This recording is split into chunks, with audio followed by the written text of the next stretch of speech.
The midsummer night was oppressively quiet. Streetlights cast long shadows along well-manicured curbs.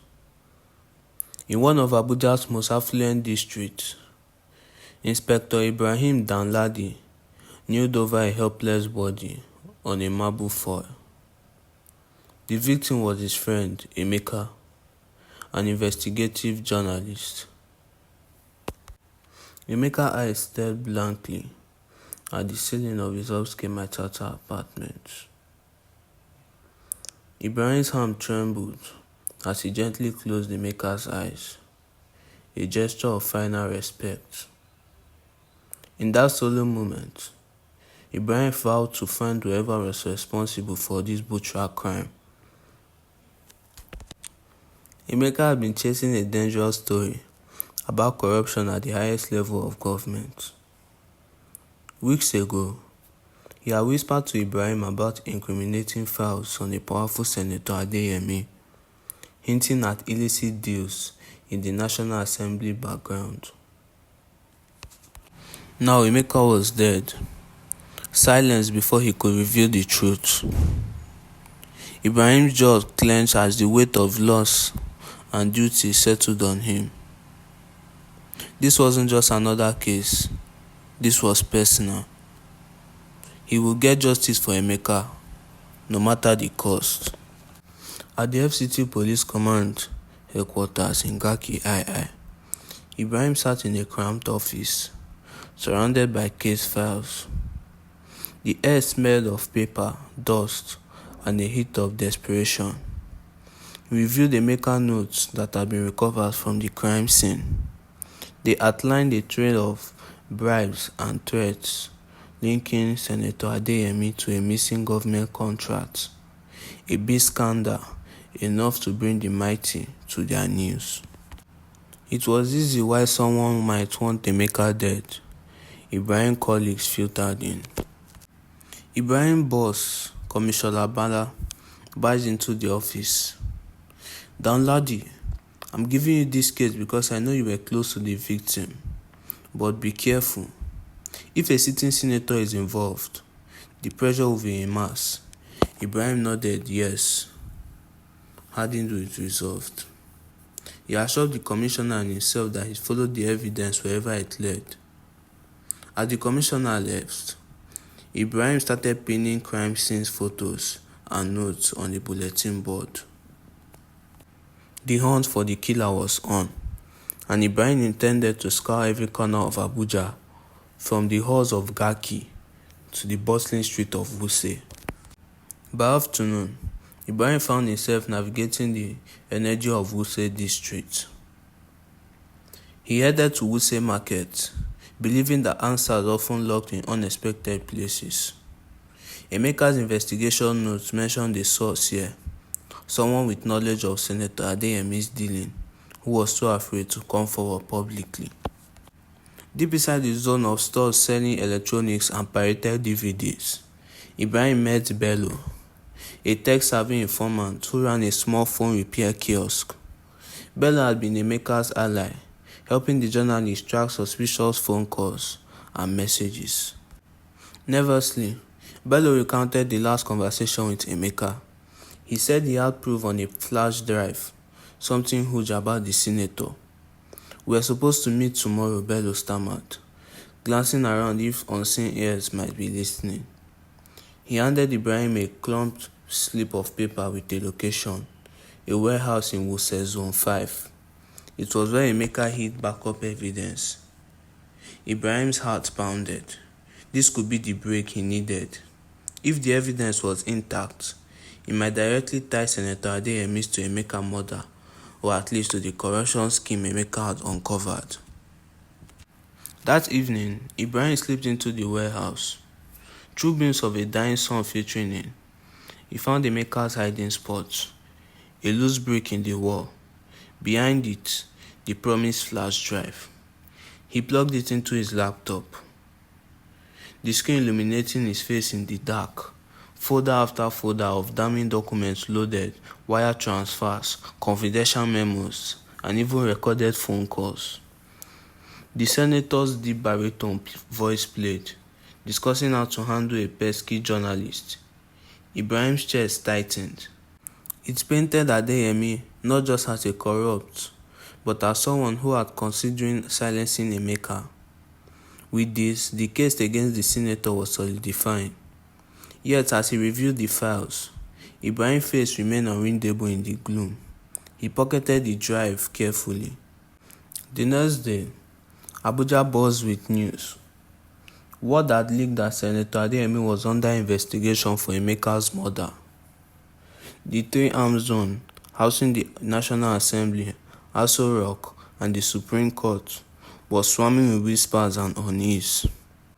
Ibrahim arrived at the National Assembly complex to meet a contact, Hadiza, a legislative aide who was one of Emeka's confidential informants. They met at a discreet corner of the Assembly lobby under a towering portrait of Nigerian coat of arms. She revealed that Senator Adeyemi had been panicking since yesterday. He cancelled a committee meeting and was rumored to be using his connections to stall the investigation. Be careful, Inspector, Hadiza warned. Men like him can make evidence disappear or worse. Ibrahim gave her a reassuring nod. Not this time. The truth is on our side. As he walked away, weaving through the walls of power.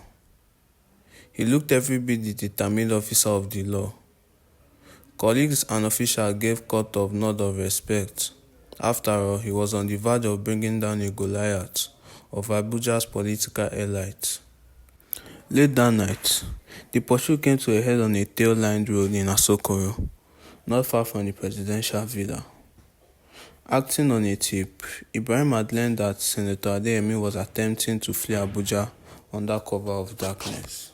Ibrahim trailed the senator's slick-back SUV through the upscale neighborhood. At a lonely junction near the National Assembly rear exit, Ibrahim signaled for backup and hit the siren. The blue and red lights splashed across the deserted intersection. Then the senator's SUV screeched to a halt. Senator Adeyemi backed. This is an outrage. You have no proof, no right. But his bluster couldn't hide the tremor in his voice. Ibrahim kept his service pistol trained steadily. He recited the charges: murder, conspiracy, corruption, each word echoing in the still air. The senator's eyes darted, calculating. In a sudden desperate move, Adeyemi lunged back towards his car, perhaps for a weapon or to escape. 2 gunshots shattered the silence. Ibrahim's finger acted on instinct, or so it appeared. The senator crumpled to the pavement, written once before lying still. By the time backup arrived, it was over. Ibrahim stood over the fallen politician, chest heaving. The scene looked clear-cut: a suspect fleeing arrest, a hero cop forced to take action. As fellow officers patted Ibrahim back and secured the scene, he exhaled a shaky breath. It was done. The mighty Senator Adeyemi, a man who had seemed untouchable, was dead. In the eyes of Abuja, justice for Emeka had been served by the brave Inspector Ibrahim Danladi. A week later, inside the Abuja National Assembly complex, a small ceremony was being held to honor Inspector Ibrahim. Dignitaries and police brass applauded politely as Commissioner Bada presented Ibrahim with a commendation medal. Ibrahim stood at the podium in the Assembly's press room. Cameras flashed as he dedicated the honor to Emeka's memory and spoke about the need for integrity and justice. He appeared every bit the hero the city believed him to be. But heroes can wear the civil mask. Hours after the ceremony, the halls of the assembly was empty and silent. Ibrahim wandered into the dimly lit chamber of the Senate, now deserted, where just days ago Senator Adeyemi had sat among his peers. In the hush, Ibrahim's polished facade began to crack, his tone self-suffocating like a dark reflection in a mirror. He ran a finger along the leather chair where Adeyemi used to preside over committee meetings. A slow, chilling smile crept onto his face. In a pocket of his jacket lay Emeka's flash drive. the one containing all the evidence of Adeyemi's corruption. Ibrahim retrieved it and twirled it between his fingers. Most would think this drive sealed the senator's guilt in Emeka's murder. What they didn't know was that Ibrahim had made sure of it. Emeka had indeed been investigating Adeyemi, but he hadn't realized the true danger was much closer. Emeka had stumbled onto another secret. A brief mention in his notes about suspicious funds in Inspector Ibrahim's bank account. Ibrahim found the notebook while helping Emeka shift his belongings. It was enough. Emeka was clever, and given time, would have uncovered Ibrahim's side dealings and ties to the very corruption he claimed to fight. Ibrahim couldn't allow that. The shadows in the empty Senate chamber lengthened as Ibrahim's mind replayed to the night of the murder. He had shown up at Emeka's doors in Maitama. Emeka had let him, his trusted friend, without hesitation. In those final moments, confusion had clouded Emeka's eyes as Ibrahim pressed a silent pistol to his chest. The journalist's last word was pained, puzzled. Why? That hung in the air even after the life left his body.